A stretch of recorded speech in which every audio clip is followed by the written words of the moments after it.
Selamat pagi siswa-siswi hebat semuanya. Hari ini Ibu akan kembali melanjutkan pembahasan tentang jenis gelombang yang terbagi menjadi dua, yaitu gelombang transversal dan gelombang longitudinal. Mohon disimak pembahasan Ibu dengan seksama ya.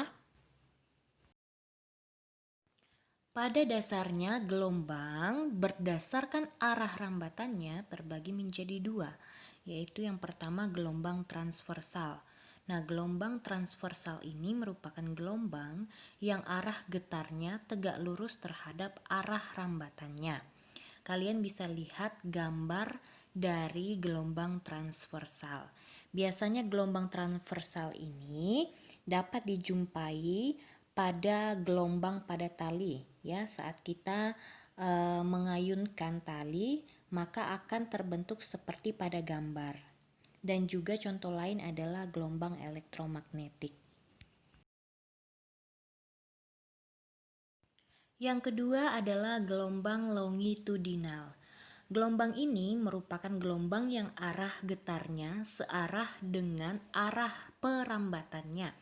Kalian bisa lihat bentuk gelombang longitudinal ini ada rapatan, ada renggangan. Fenomena rapatan dan juga renggangan pada gelombang longitudinal dapat kalian amati pada pegas atau per.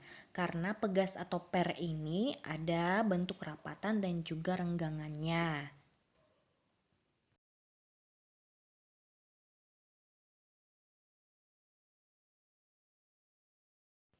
Nah, dari penjelasan pengertian tadi, sekarang pertanyaannya adalah yang manakah yang termasuk gelombang bunyi dari antara kedua jenis gelombang ini? Ada yang tahu? Ya, jadi jawabannya adalah yang termasuk gelombang bunyi adalah jenis gelombang longitudinal. Mengapa bisa demikian? Simak penjelasan berikut. Untuk mengamati bahwa bunyi merupakan gelombang longitudinal, dapat dilakukan percobaan sederhana dengan menggunakan garpu tala. Kalian bisa lihat bentuk dan rupa dari garpu tala. Garpu tala merupakan suatu alat yang disusun dari dua daun logam yang dapat bergetar apabila dipukulkan. Getaran dari daun logam ini mempengaruhi udara di sekitarnya, sehingga akan terbentuk pola rapatan dan renggangan pada molekul udara di sekitar daun logam garpu tala. Selama garpu tala ini bergetar, terbentuk pola rapatan dan renggangan yang terus-menerus, sehingga membentuk gelombang longitudinal. Nah, bagi anak-anak sekalian yang mungkin orang tuanya seorang pemusik di gereja atau aktif bermain musik, pasti mengetahui fungsi dari garpu tala ini. Jadi kalian bisa mungkin bertanya kepada orang tua, atau bisa jadi orang tua juga memiliki garpu tala ini.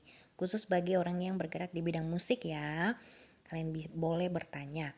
Jadi selain itu, garpu tala ini juga digunakan dalam percobaan gelombang longitudinal. Meskipun gelombang longitudinal ini tidak kelihatan, tapi dapat dilihat melalui sebuah perangkat atau alat tertentu ya.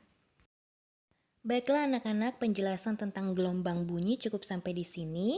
Sebenarnya gelombang bunyi ini sangat luas sekali pembahasannya, tetapi khusus untuk SD kalian hanya membahas sampai di sini saja.